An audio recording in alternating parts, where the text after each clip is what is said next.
Hello guys, this is me Ali और इस channel पे मैं वीडियोस बनाता हूँ सेल्फ इम्प्रूवमेंट और रिलेशनशिप एडवाइस के बारे में। आज की मेरी वीडियो का टॉपिक है no contact is easy if you do this. No contact आसान हो जाएगा अगर आप कुछ बातों पे अमल करेंगे। इस टॉपिक पे बात करने से पहले मैं कहूँगा प्लीज सब्सक्राइब कर दो मेरे चैनल को ताकि आने वाली हर एक वीडियो आपकी हेल्प कर सके। और अगर आप चाहते हैं पेड कंसल्टेशन तो आप मुझे कॉन्टैक्ट कर सकते हैं। इंस्टाग्राम पे लिंक जो है वो डिस्क्रिप्शन में है। सो क्या वो चीज़ें हैं जिसका जानना ज़रूरी है, बिकॉज कभी कभार आप सब कुछ जानते हैं, आप वीडियोस भी देख लेते हैं, लेकिन फिर भी आप उस पर अमल नहीं कर पाते, आप अपने इमोशंस पे कंट्रोल नहीं कर पाते, आप फिर उन्हें मैसेज कर देते हैं, उन्हें कॉल्स करते हैं, फिर आप उनकी कोई पिक्चर देखते हैं, कुछ चीज़ें देखते हैं जिसकी वजह से आपकी एंग्जाइटी शूट हो जाती है और आपका खुद पे कंट्रोल नहीं रहता। तो क्या चीज़ें ऐसी करना ज़रूरी है? सबसे पहली जो मेन चीज़ है, अगर हम आपके बिहेवियर को समझने की कोशिश करें कि आप ऐसा क्यों फील कर रहे हैं, तो सबसे जो मेन एलिमेंट है इसमें वो है फियर, यानी कि डर। डर की वजह से आप उनसे कांटेक्ट करते हैं, ठीक है? अ, और इसके पीछे रीज़न क्या है? इसके पीछे रीज़न ये है कि आपको ये डर है कि वो मूव ऑन हो जाएँगे, आपको ये डर है कि उनको कोई और मिल जाएगा, आपको ये डर है कि वो आपके बगैर खुश रह पाएँगे और आपके पास कभी वापस नहीं आएँगे, जिसकी वजह से ये डर आपको ड्राइव करता है कि आप उन्हें कंट्रोल करने की कोशिश करें, क्योंकि आपको लगता है अब वो आउट ऑफ कंट्रोल है। क्योंकि जिस तरह उन्होंने आपको कहा है कि वो आपसे बात नहीं करना चाहते या रिश्ते को ख़त्म करना चाहते हैं, तो अब आपको लगता है कि वो आपके कंट्रोल में नहीं है, आप उनको कंट्रोल में वापस लाना चाहते हैं। और कंट्रोल में वापस लाने के लिए आप उनको मैसेज करते हैं, कॉल करते हैं। और कंट्रोल में क्यों लाना चाहते हैं? बिकॉज़ पीछे डर ये है कि वो मूव ऑन हो जाएँगे। तो सबसे पहले जो मैं आपको एडवाइस देना चाहूँगा वो ये कि डर को ख़त्म कर दो, ठीक है? अगर आप चाहते हो कि वो वापस आ जाएँ तो डर को ख़त्म करो, ठीक है? डर को बिल्कुल ख़त्म करो और कोशिश ये करो कि अपने दिमाग को ये समझाओ कि this is the best way जो मैं कर रहा हूँ, ठीक है? बिकॉज़ मैं मुझे इतना एक्सपीरियंस हो गया है, मेरे पास इतना डेटा है, पर्सनल लाइफ़ में भी मैंने एक्सपीरियंस किया है नो कॉन्टैक्ट। और दूसरे जिन क्लाइंट से बात करता हूँ, बेस्ट पॉसिबल ऑप्शन आपके पास तो नो कॉन्टैक्ट रूल ही है, नो कॉन्टैक्ट है। इसके अलावा कोई और ऑप्शन नहीं है। इसके अलावा जितना आप उनके करीब जाएँगे उतना चीज़ों को और बिगाड़ेंगे, ठीक है? अपनी इज़्ज़त खराब करेंगे। जितना आप उनसे दूर रहेंगे, उनके दिमाग से नेगेटिव यादें मिटेंगी, वो भी आपको पॉज़िटिव लाइट से देखेंगे, आपके चांसेस बनेंगे और उनको भी ये लगेगा कि ये मूव ऑन हो सकता है और उनके दिल में भी डर आएगा।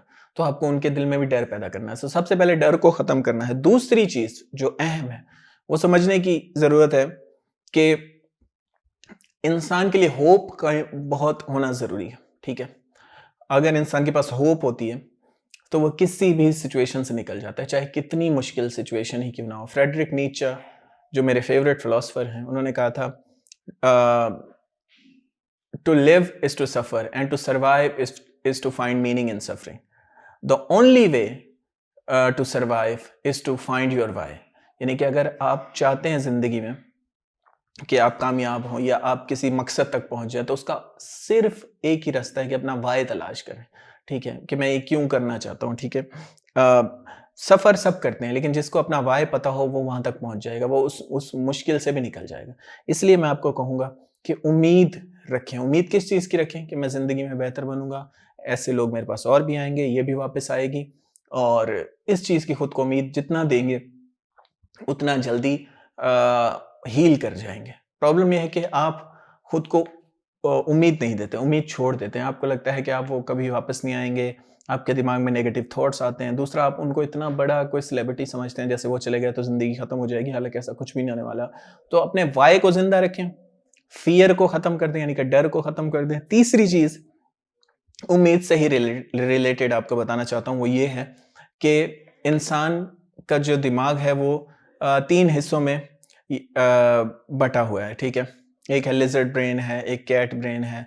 ये मैं आपको किसी दिन एक्सप्लेन करूँगा। बहरहाल, मैं ये कहना चाहता हूँ कि हम जो अपनी फ्यूचर प्लानिंग करते हैं या फ्यूचर के बारे में जो हम जितना भी सोचते हैं, वो फ्रंटल कॉर्टेक्स से करते हैं, यानी कि जो आगे का हिस्सा है ये हमारा। यहाँ से हम फ्यूचर की प्लानिंग करते हैं, फ्यूचर के बारे में सोचते हैं, उम्मीद आती है। तो अक्सर डिप्रेशन से निकलने वाले लोगों को इस तरह की मेडिकेशंस दी जाती थी जो उनके फ्रंटल कॉर्टेक्स पे वर्क करे और उनके उनमें हार्मोन्स पैदा करे, जिससे उनको उम्मीद दिखे ज़िंदगी में कुछ, क्योंकि डिप्रेशन में रहने वाले लोग बिल्कुल सैडनेस पे चले जाते हैं। लेकिन इसका कुछ नेचुरल वे भी है। नेचुरल वे है मेडिटेशन, डू मेडिटेशन। मेडिटेशन जब आप करते हैं तो आपका जो साँस है, आपके जो ब्रीदिंग है, वो आपके प्रीफ्रंटल कॉर्टेक्स की तरफ जाती हैं, ठीक है?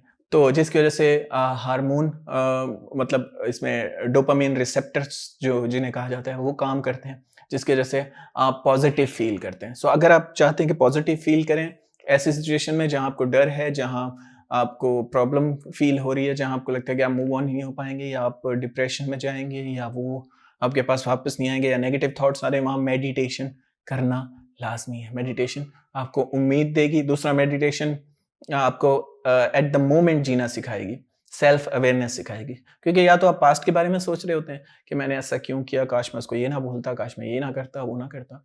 या फ्यूचर के बारे में सोच रहे होते हैं कि काश वो आएगी वापस या वो आएगा वापस इस परेशानी में। तो मेडिटेशन आपको एट द मोमेंट जीना सिखाती है कि आपको अपनी ब्रीदिंग के ऊपर फोकस करना है, ना पास्ट का सोचना है, ना फ्यूचर का सोचना है।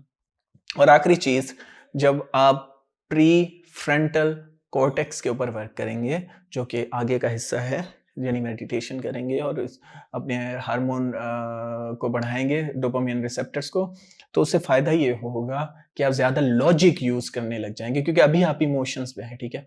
आप इमोशन से सोच रहे हैं और इसी की वजह से आप गलत फ़ैसले ले रहे हैं और उनके करीब जा रहे हैं और खुद की इज़्ज़त कम कर रहे हैं।